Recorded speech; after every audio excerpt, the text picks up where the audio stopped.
Comment résoudre une équation exponentielle de la forme exponentielle de ax égale b? Pour résoudre une équation de ce type, nous allons devoir utiliser le logarithme naturel, autrement appelé logarithme népérien, et que l'on note ln. Nous ferons appel en particulier à trois de ses propriétés. Tout d'abord, le fait que si a égale b, alors ln de a égale ln de b. Ensuite, le fait que ln de exponentielle a est égal à a fois ln de e.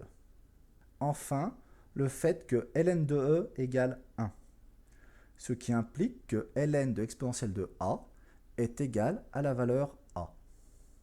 La combinaison de ces trois propriétés nous conduit à conclure que la solution de l'équation exponentielle de ax égale b est x égale 1 sur a ln de b. Attention toutefois, cette opération n'est possible que si a est différent de 0 et surtout si b est positif. Voyons à l'aide de quelques exemples comment appliquer cette méthode. Soit l'équation exponentielle de 5x égale 40. Nous avons ici une fonction exponentielle qui est égale à un nombre positif. Il est donc possible d'appliquer la méthode de résolution. Je commence par introduire le logarithme de part et d'autre de l'égalité. On obtient que ln de exponentielle de 5x égale ln de 40. Grâce aux propriétés des fonctions logarithmes, je peux maintenant abaisser l'exposant. On a alors 5x fois ln de e égale ln de 40. Comme il s'avère que ln de e vaut 1, on peut écrire que 5x égale ln de 40.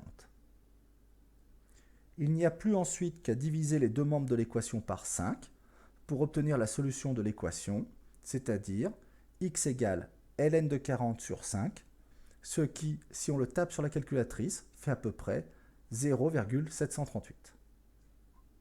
Soit maintenant l'équation exponentielle de moins 3x égale 81. Là encore, nous avons une fonction exponentielle qui est égale à un nombre positif, et il est donc possible d'appliquer la méthode de résolution. Je commence par introduire le logarithme de part et d'autre de l'égalité. Ln de exponentielle de moins 3x égale ln de 81. J'abaisse ensuite l'exposant. Moins 3x fois ln de e égale ln de 81. Ln de e vaut 1. On a donc moins 3x égale ln de 81. Je divise maintenant les deux termes de l'équation par moins 3. La solution de l'équation est x égale moins ln de 81 sur 3, ce qui fait environ moins 1,464. Soit enfin l'équation exponentielle de 6x égale moins 35. Nous sommes ici dans le cas où nous souhaitons qu'une fonction exponentielle soit égale à un nombre négatif, ce qui, par définition, est impossible. L'équation n'admet donc aucune solution. Vous connaissez maintenant la méthode de résolution d'une équation de la forme exponentielle de ax égale b. Toutefois, dans de nombreux problèmes, l'équation à résoudre ne sera pas directement donnée sous cette forme. Il faudra donc d'abord la ramener à la forme exponentielle de ax égale b. Voyons comment faire à l'aide de deux rapides exemples. Un mécanicien automobile met en charge une batterie de 12 volts. La tension en charge U de T, exprimée en volts, est donnée en fonction du temps de charge T par la relation U de T égale 12 facteur de 1 moins exponentielle de moins T sur 2, où T est le temps exprimé en heures. Déterminer en heures le temps de demi-charge de cette batterie. Nous sommes ici devant un exercice de forme très classique, fréquemment rencontré en cours. On souhaite connaître le temps de demi-charge de la batterie, c'est-à-dire le temps nécessaire pour que U de T vaille 6 volts. Il nous faut donc résoudre l'équation 12 facteur de 1 moins exponentielle de moins T sur 2 égale 6. Tout d'abord, je développe la parenthèse. 12 moins 12 exponentielle de moins T sur 2 égale 6. Je commence ensuite par appliquer la méthode classique de résolution d'une équation. Je soustrais 12 à chacun des membres de l'équation, ce qui fait que moins 12 exponentielle de moins t sur 2 égale 6 moins 12, c'est-à-dire moins 6. Je divise ensuite les deux membres de l'équation par moins 12.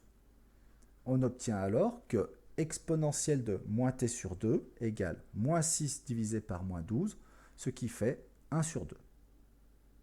L'équation de départ a maintenant été ramenée à la forme exponentielle de ax égale b, et je peux appliquer la méthode vue précédemment.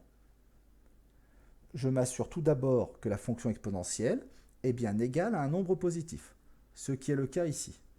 Et j'introduis alors la fonction logarithme de part et d'autre de mon équation. ln de exponentielle de moins t sur 2 égale ln de 1 demi. J'abaisse ensuite l'exposant. Moins t sur 2 fois ln de e égale ln de 1 sur 2. Et comme ln de e vaut 1, on a moins t sur 2 égale ln de 1 sur 2. Il ne me reste plus ensuite qu'à multiplier les deux membres de mon équation par moins 2 pour obtenir que t égale moins 2 ln de 1 sur 2, ce qui fait environ 1,4. Le temps de demi-charge de cette batterie est d'environ 1,4 heures. Voyons maintenant un dernier exemple. Dans une entreprise agroalimentaire, un tunnel de congélation est chargé de descendre la température d'un stock de viande à la température de moins 24 degrés Celsius. Lorsque la viande se déplace dans ce tunnel, pendant une durée T exprimée en heures, la température à cœur de la viande, notée θ et exprimée en degrés Celsius, est donnée par la relation θ de T égale 35 exponentielle de moins 1,6 T moins 30. Combien de temps faudra-t-il en heures pour atteindre la température souhaitée? On souhaite connaître le temps nécessaire pour que la température de la viande atteigne la valeur de moins 24 degrés Celsius. Pour cela, il nous faut résoudre l'équation 35 exponentielle de moins 1,6 t moins 30 égale moins 24. Là encore, je commence par appliquer la méthode classique de résolution d'une équation. J'ajoute plus 30 à chacun des membres de l'équation, ce qui fait que 35 exponentielle de moins 1,6 t égale moins 24 plus 30, c'est-à-dire 6. Je divise ensuite les deux membres de l'équation par 35. Exponentielle de moins 1,6 t égale 6 sur 35. J'ai maintenant une équation de la forme exponentielle de ax égale b. Je m'assure que la fonction exponentielle est bien égale à un nombre positif, ce qui est le cas. Et j'introduis la fonction logarithme de part et d'autre de mon équation. ln de exponentielle de moins 1,6 t égale ln de 6 sur 35. J'abaisse ensuite l'exposant. Moins 1,6 t fois ln de e égale ln de 6 sur 35.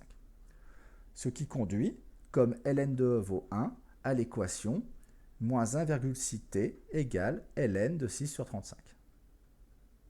Il ne me reste plus qu'à diviser les deux membres de mon équation par moins 1,6. T égale moins ln de 6 sur 35 divisé par 1,6, ce qui fait environ 1,1. La température de congélation souhaitée est atteinte en 1,1 heure. Voilà, vous savez maintenant comment ramener des équations à la forme exponentielle de ax égale b et comment les résoudre. Cela peut certes sembler compliqué, mais cela ne nécessite en réalité qu'un peu d'entraînement, la méthode de résolution étant toujours la même.